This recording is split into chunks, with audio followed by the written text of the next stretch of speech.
नमस्कार फ्रेंड्स।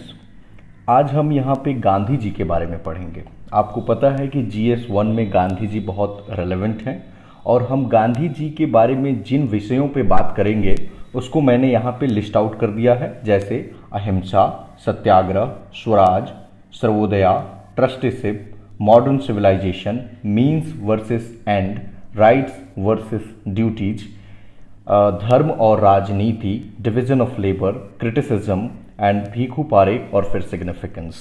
ठीक है, तो गांधी जी के आज क्या महत्व हैं, क्या क्या हम गांधी जी की बुराइयां कर सकते हैं और इन इन बिंदुओं पे गांधी जी के सामाजिक और राजनीतिक विचार क्या क्या थे, हम इन सारी चीज़ों को बिल्कुल आसान भाषा में समझने का प्रयास करेंगे। ठीक है, तो आप इन चीज़ों को सोशियो पॉलिटिकल थॉट हम पढ़ेंगे। एक और चीज़ क्लैरिफाई कर दूं कि मैंने गांधी जी पे कई सारी किताबें पढ़ी हैं, सारे लोगों पे तो नहीं, लेकिन गांधी जी का कह सकते हैं कि मैं फ़ैन हूँ और मुझे उनके विचार काफ़ी अच्छे लगते हैं और इसलिए मैं इनकी हिंद स्वराज में सबको कहूँगा कि एक बार पढ़ लेनी चाहिए। बहुत पतली किताब है।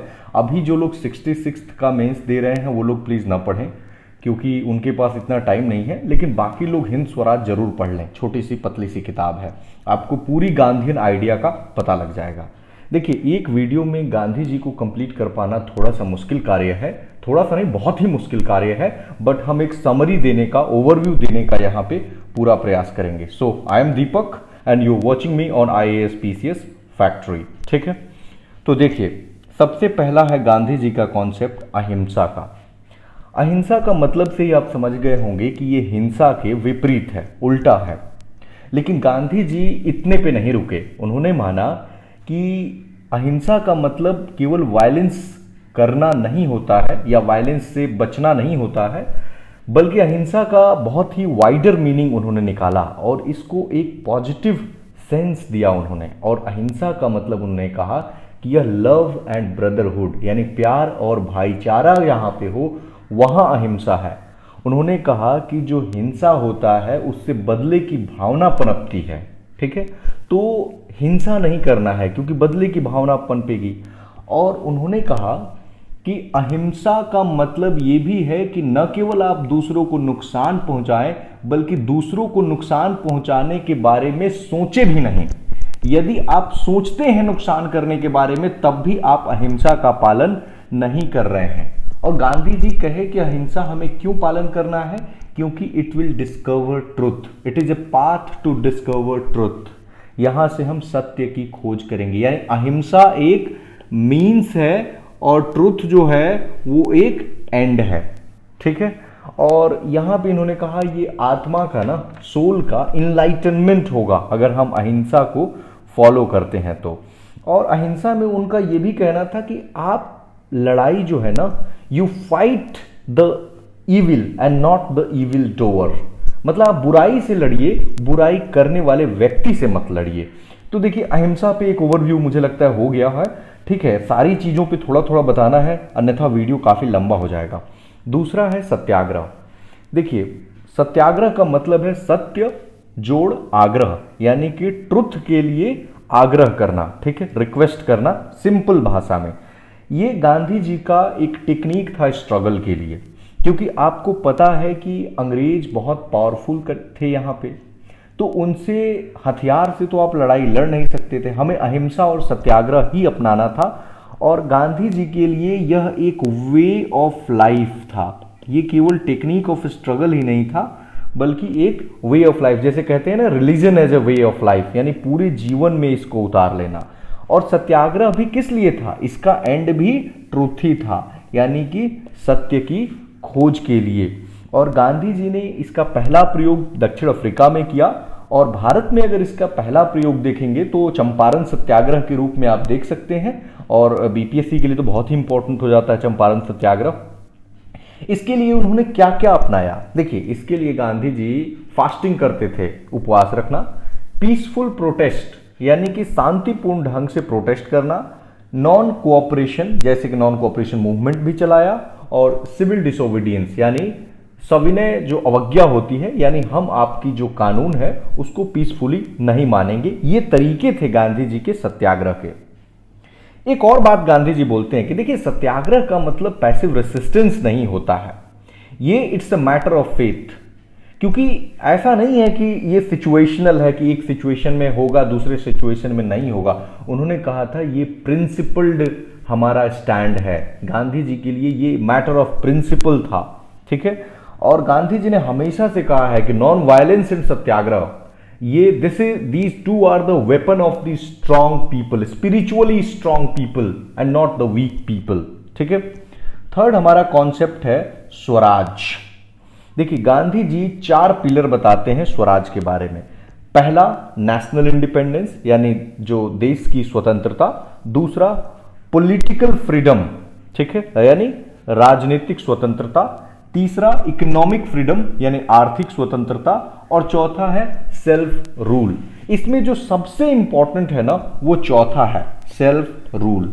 गांधी जी ने कहा कि अगर नेशनल इंडिपेंडेंस आ गई, ब्रिटिश यहां से चले गए, तो कुछ सेक्शन होगा जो पूरी तरह से जो इकोनॉमिकली और पॉलिटिकली डोमिनेंट सेक्शन होगा वो डोमिनेट कर जाएगा। तो इसलिए उन्होंने ये यहाँ पे थोड़ा सा अंबेडकर जी से गांधी जी का विचार मिलता जुलता है, ठीक है। लेकिन उन्होंने कहा इसके लिए हमें पॉलिटिकल फ्रीडम भी चाहिए, जैसे freedom of speech and expression जो संविधान के आर्टिकल 19(1)(a) में दिया हुआ है। हमें इकोनॉमिक फ्रीडम भी चाहिए, किस चीज से, हंगर से, भूख से। हमें एक डिग्निफाइड लाइफ चाहिए, बेसिक नेसेसिटी को हम फुलफिल कर रहे हैं। और सबसे इंपॉर्टेंट है सेल्फ रूल। यहां पे इनका मानना है ना कि राम राज्य का कॉन्सेप्ट स्टैब्लिश करने की गांधी जी बात करते हैं। मतलब राम राज्य से इनका मतलब है एक आइडियल कंडीशन है, यह बहुत ही एक आदर्श स्थिति होगी जहां पे हर व्यक्ति अपने सेल्फ द्वारा गाइडेड होगा, अपनी जो आत्मा है ना, सोल जिसे आप कहते हैं, उसके द्वारा गाइडेड होगा। आप किसी को दूसरे को हानि पहुंचाने के बारे में नहीं सोच रहे होंगे। एक डेमोक्रेटिकली डिसेंट्रलाइज्ड अप्रोच होगा। पंचायती राज इंस्टीट्यूशंस आपको पता है, ये आर्टिकल 40 ये गांधी जी का ही तो देन है। फिर है सर्वोदया। गांधी जी इसमें कहते हैं कि सबका, नाम से ही क्लियर है, सर्व उदय यानी कि सबका उदय, यानी कि सबका बेनिफिट हो। जो लास्ट व्यक्ति खड़ा है ना लाइन में, उसकी उदय की गांधी जी बात करते हैं। कहते हैं कि सारे लोगों को अपलिफ्ट करो और सबको एक डिग्निफाइड लाइफ जीने का अधिकार है, life with dignity. Supreme Court ने आर्टिकल 21 में ये बोल भी दिया है कि right to life with dignity is a fundamental right, ठीक है। और हर किसी को गांधी जी कहते हैं कि ब्रेड लेबर यानी उतना काम जरूर करना चाहिए जिससे उसकी जीविका चले। तो गांधी जी ने, आपको पता ही है, खुद लैट्रिन साफ किया था, अपनी वाइफ को लैट्रिन साफ करने के लिए प्रेरित किया था। तो ये क्या था, डिग्निटी ऑफ लेबर। जो लेबर है ना, आज आप मैनुअल स्कैवेंजिंग जैसी चीजों को देख रहे हैं, वो क्या है, गांधी जी की रेलेवेंसी तो है, उसको हम आगे देखेंगे। नेक्स्ट है ट्रस्टीशिप। देखिए ट्रस्टीशिप का जो सिद्धांत है ये सिमिलर टू CSR है। अगर आपने पढ़ा होगा कंपनी लॉ 2013, तो उसमें एक प्रिंसिपल है कि कॉरपोरेट सोशल रिस्पॉन्सिबिलिटी, यानी कि कॉरपोरेट्स जो कंपनीज होती हैं वो जो भी कार्य कर रहे होते हैं उससे पोल्यूशन वगैरह जनरेट होता है, तो उनकी एक रिस्पॉन्सिबिलिटी है कि अपनी आमदनी का कुछ पैसा खर्च करें समाज के लिए। तो गांधी जी भी इसी प्रिंसिपल पे, सोचिए इस पूरा ये इंस्पायर्ड है गांधी जी के सिद्धांत से। गांधी जी ने कहा कि जो लैंडलॉर्ड्स हैं, जिनके पास पूरी जमीन है, ये लोग उसके मालिक नहीं है लैंड के, या फिर जो कैपिटलिस्ट हैं, पूंजीपति, ये मालिक नहीं है उस जमीन के, बल्कि ये क्या है, ट्रस्टी हैं। ये सिर्फ उसका मैनेजमेंट देख रहे हैं, ठीक है। तो इनको मालिक के रूप में नहीं व्यवहार करना चाहिए, एक मैनेजर के रूप में व्यवहार करना चाहिए, और जो वहां पे लोग कार्य कर रहे हैं उन सबके हितों का ध्यान रखना चाहिए। तो ये ट्रस्टीशिप का सिद्धांत था। मैं रिलेट कर रहा हूं, यूएन पढ़े होंगे, तो उसमें एक ट्रस्टीशिप काउंसिल बनाया गया था यूनाइटेड नेशन में, हालांकि वो बॉडी अभी डिफंक्ट हो गई है। छठा नंबर हमारा पॉइंट है मॉडर्न सिविलाइजेशन, यानी आधुनिक सभ्यता पे गांधी जी का क्या विचार था। देखिए गांधी जी यहां बहुत ज्यादा आधुनिक सभ्यता के खिलाफ थे। उन्होंने कहा कि ये एक्सेसिव इंडिविजुअलिज्म को प्रमोट करेगा, ये इंडिविजुअल सेंट्रिक अप्रोच है, और जहां बहुत ज्यादा इंडिविजुअल सेंट्रिक अप्रोच होगा वहां पे कंज्यूमरिज्म बढ़ेगा, उपभोक्तावाद बढ़ेगा, और जब उपभोक्तावाद बढ़ेगा तो इन्वायरमेंटल डिग्रेडेशन होगा, यानी पर्यावरण को एक तरह से नुकसान पहुंचेगा। और फिर क्या होगा, डीह्यूमैनिज्म की तरफ हम बढ़ेंगे, मतलब मानव को मानव नहीं समझा जाएगा, ये अप्रोच जो है, गांधी जी एक तरह से यूटिलिटेरियन अप्रोच के खिलाफ हैं, ठीक है। तो उसके बाद गांधी जी का एक और कहना है कि जो मॉडर्न सिविलाइजेशन है, इसी का दुष्परिणाम हमने देखा था दो चीज को, एक इंपीरियलिज्म यानी साम्राज्यवाद, और दूसरा फासिज्म यानी फासीवाद, ठीक है। ये इटली में और जर्मनी में देखा गया था मुसोलिनी और हिटलर के टाइम पे। और इंपीरियलिज्म तो आपको पता ही है कि ब्रिटिश इंपीरियलिज्म, फ्रेंच इंपीरियलिज्म, हर जगह कितना। तो गांधी जी ने कहा ये क्यों आया, ये मॉडर्न सिविलाइजेशन का ही दुष्परिणाम है। गांधी जी ने कहा मॉडर्न सिविलाइजेशन की वजह से मास लेवल पे प्रोडक्शन हो रहा है, ये गलत है। उन्होंने कहा there should not be production, mass production, but production by masses, आम जनता के द्वारा प्रोडक्शन होनी चाहिए। और चरखा पे उन्होंने बहुत ज्यादा जोर दिया। और गांधी जी के विचार से ना रूसो का विचार बहुत मिलता जुलता है। और रूसो ने भी ये बात कही थी कि मॉडर्निटी जो है वो आदमी को एक पशु बना करके रख दिया है। रूसो का एक स्टेटमेंट आपको याद होगा कि man is born free but is always in chains. क्यों? क्योंकि सोसाइटी के कारण, ठीक है। अगला है Gandhi ji means versus and के बारे में बात करते हैं। मतलब कि आप जो रास्ता अपनाएंगे वही तो पाएंगे। कहा जाता है ना कि जब आप बबूर का जो पेड़ है उसको लगाएंगे तो आपको आम कहां से मिलेगा। तो जैसा आप बोएंगे वैसा ही आप काटेंगे, सिंपल सा इसका मतलब यही है। जिस प्रकार का आप बीज बोएंगे तो पेड़ कैसा होगा, पेड़ भी तो वैसा ही होगा ना। और गीता में तो, भागवत गीता में ये बात साफ साफ कही गई है कि आप अपने कर्म को कीजिए, क्योंकि फल जो है वो आपके कंट्रोल में नहीं है। और यही बात तो गांधी जी बोल रहे हैं कि हमारा जो मीन्स है, हम जो कार्य कर रहे हैं, हमारा जो रास्ता है वो सही होना चाहिए, क्योंकि एंड तो हम डिटरमाइन कर ही नहीं सकते। अगर आप पॉलिटिकल साइंस के विद्यार्थी हैं तो आप मैकियावेली और कौटिल्या, इन दोनों से गांधी जी के आर्गुमेंट को काउंटर कीजिएगा, क्योंकि इन्होंने एंड्स को प्रायोरिटी दी थी, क्योंकि इनके लिए नेशनल इंटरेस्ट, राष्ट्र हित सबसे ऊपर था, ठीक है। उसके बाद गांधी जी बात करते हैं अधिकारों की, राइट्स और ड्यूटीज, जो हमारे कर्तव्य होते हैं। तो ये कहते हैं कि राइट्स और ड्यूटीज कॉम्प्लीमेंट्री हैं, और जितने भी लिबरल्स हैं ना वो लोग राइट्स को प्रायोरिटी देते हैं। लेकिन गांधी जी ने कहा कि नहीं, अगर हम अपना सारे व्यक्ति, अगर आप, हम सभी लोग अपने अपने कर्तव्यों का पालन करेंगे तो हमें अधिकार की तो जरूरत ही नहीं है। ये एक सिक्के के दो पहलू हैं, इनको अलग अलग करके नहीं देखा जा सकता है। और संविधान में भी आपने देखा होगा हमारे पास फंडामेंटल राइट आर्टिकल 12 से 35 तक पार्ट 3 में दिया हुआ है। और फंडामेंटल ड्यूटी को 42वें संविधान संशोधन के तहत 1976 में जोड़ दिया गया, क्योंकि ऐसा महसूस हुआ कि ये कॉम्प्लीमेंट्री हैं, एक दूसरे के पूरक हैं, ठीक है। तो गांधी जी का यही विचार था। इसके बाद हमारे पास थोड़ी सी और टॉपिक्स हैं कि धर्म और राजनीति। देखिए, बहुत सारे थिंकर्स हैं जो कहते हैं कि धर्म को राजनीति से अलग रखनी चाहिए, जैसे नेहरू जी ही हैं। इनका मानना था कि राजनीति में धर्म का क्या काम है, कंप्लीटली सेपरेशन। इसीलिए हम कहते हैं कि नेहरू जी का जो सेकुलरिज्म है, जब मैं नेहरू जी को पढ़ा रहा था तो बताया था कि नेहरू जी का सेकुलरिज्म गांधी जी के सेकुलरिज्म से कैसे अलग है, दोनों का। तो देखिए, नेहरू जी कहते हैं कि स्टेट को कंप्लीटली रिलीजन से अपने आप को अलग रखना चाहिए। गांधी जी का मानना है कि नहीं भाई, ऐसा करना सही नहीं है, क्योंकि जो रिलीजन होता है ना, चाहे वो कोई भी धर्म हो, हिंदू, मुस्लिम, ईसाई, वो एक मोरालिटी देता है पॉलिटिक्स को। वो क्या देता है? एथिक्स देता है, वैल्यूज देता है। और इन्हीं नैतिकता मूल्यों के आधार पे तो हमारी राजनीति चलेगी ना। गांधी जी कहते हैं कि अगर राजनीति में मूल्य नहीं होंगे, नैतिकता नहीं होगी, तो वो क्या हो जाएगा? सिर्फ वो पावर का स्ट्रगल रह जाएगा, वहां पे भ्रष्टाचार जैसी चीजें शुरू हो जाएगी और लेजिटिमेशन की क्राइसिस शुरू हो जाएगी। तो ऐसे में लोग जो है वो मनी और पावर को सिर्फ तवज्जो देने लगेंगे, ठीक है। तो इसीलिए गांधी जी जो है धर्म और राजनीति, हालांकि इसकी क्रिटिसिज्म बहुत है गांधी जी का, हम तो आगे देखेंगे कि कैसे इससे समाज में जो है वो संप्रदायवाद फैला, कम्युनलिज्म फैला, और देश की यूनिटी एंड इंटीग्रिटी के लिए ये एक थ्रेट है, खतरा है। हमारा third last topic, division of labour. देखिए, यहां पे गांधी जी का और अंबेडकर जी का विचार अलग है।